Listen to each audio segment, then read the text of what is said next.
प्राचीन काल की बात है। महर्षि जरत्कारु का गुरुकुल अपनी कठोर अनुशासन और उच्च शिक्षा के लिए विख्यात था।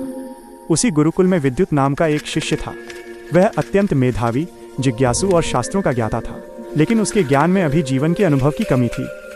एक दिन महर्षि ने उसे अपने पास बुलाया।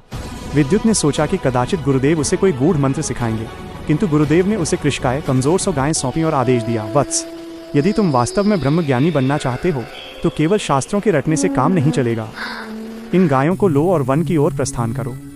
जिस दिन ये 100 गायें बढ़कर 1,000 हो जाएं, तभी तुम गुरुकुल लौटना। गुरु की आज्ञा शिरोधार्य कर विद्युत ने पुस्तकों की दुनिया छोड़ी और अनिश्चितता के मार्ग पर चल पड़ा। आरंभ में वन का जीवन अत्यंत कष्टप्रद प्रतीत हुआ।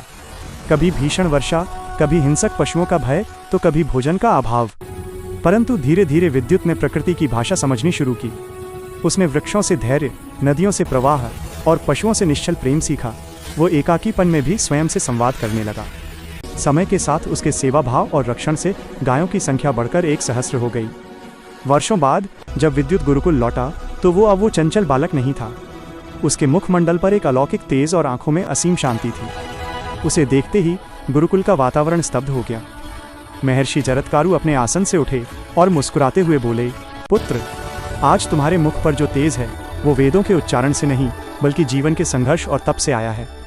तुमने जान लिया है कि साक्षर होने और शिक्षित होने में क्या अंतर है।